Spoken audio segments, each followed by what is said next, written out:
இரத்தமூட்டிய ஞாயிறு படுகொலை 1905 ஆண்டு ஜனவரி 22 அன்று ரஷ்யாவின் செயின்ட் பீட்டர்ஸ்பர்க் நகரில் நடைபெற்ற ஒரு முக்கியமான துயரமான சம்பவமே இரத்தமூட்டிய ஞாயிறு படுகொலையாகும்.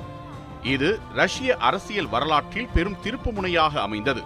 அக்காலத்தில் ரஷ்யா கடுமையான பொருளாதார சிக்கல்களாலும் தொழிலாளர் அடக்குமுறைகளாலும் பாதிக்கப்பட்டிருந்தது. தொழிற்சாலைகளில் நீண்ட வேலை நேரம், குறைந்த ஊதியம், பாதுகாப்பு இல்லாத பணிச்சூழல் ஆகியவை தொழிலாளர்களின் வாழ்க்கையை மிகவும் கடினமாக்கின. இதனால் மக்கள் மத்தியில் அரசுக்கு எதிரான அதிருப்தி அதிகரித்தது. இந்த சூழலில் பாதிரி ஜியோர்ஜி காபூன் தலைமையில் ஆயிரக்கணக்கான தொழிலாளர்கள் தங்கள் குறைகளை அமைதியான முறையில் மன்னர் 2ஆம் நிக்கோலஸ் அவர்களிடம் தெரிவிக்க முடிவு செய்தனர்.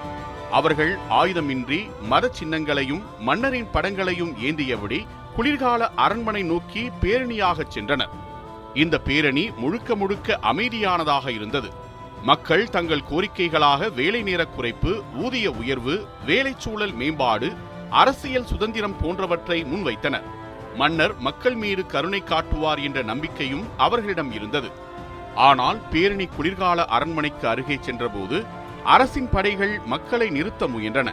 திடீரென எச்சரிக்கையின்றி படைகள் துப்பாக்கிச் சூடு நடத்தின.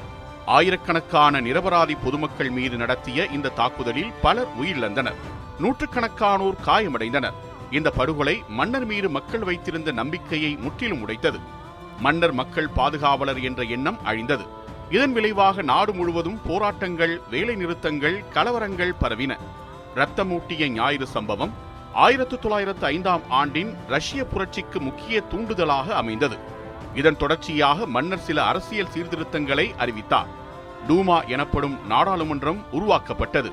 இருப்பினும் இந்த சீர்திருத்தங்கள் போரியதாக இல்லாமல் பின்னர் 1917 ரஷ்ய புரட்சிக்கு தளம் அமைத்தன.